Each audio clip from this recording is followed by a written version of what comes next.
Proudly stand with our president to bring his message to the Black American community and expose the lies pushed by the Democrat Party and the fake news media. We are here to confront the reality of sanctuary cities. Despite the word sanctuaries, these cities are anything but safe. Chicago has claimed the title for years, and now we're drowning in the consequences. Lifelong residents are pushed aside, schools are overcrowded, crime is out of control, and affordable housing is vanishing.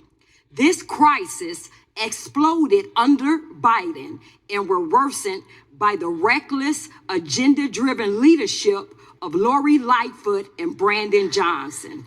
They didn't just ignore the collapse, they fueled it. Republicans have lifted up some tragedies that involved immigrants committing a few crimes. This is the exception, not the rule. I live in an immigrant neighborhood in Chicago. I know what it's like.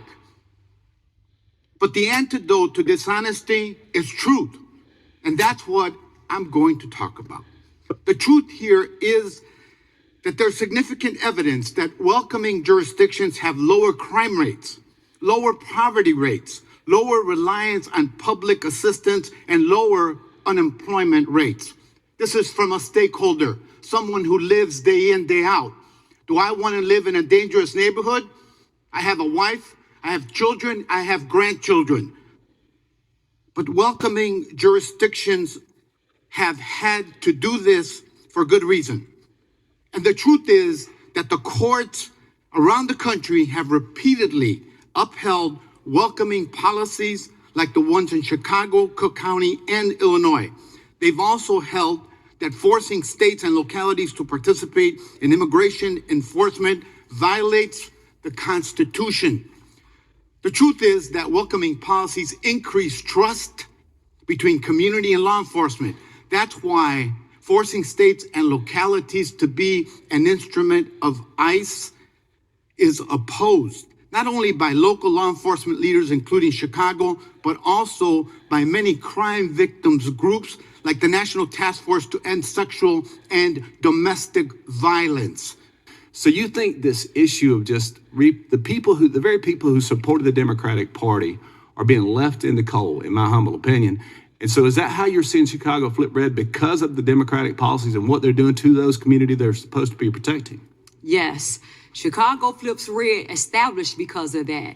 And we're going to make it our business because we have seen the destruction that the Democratic Party policies have done to our communities in our city. It's funny that Mr. Garcia is from Chicago and he cannot tell you what's happening in our community, because if he came into our community, he would see all the gang graffiti, the Trendy Agua signs, the MS-13. He would see that across the street in the park and where they're putting the shelters at, that all the of needles that's in the park, all night. All we hear is music all night, and the drinking and the defecating on the streets, all the the illegal restaurants that are allowed to operate on the residential, on our corners.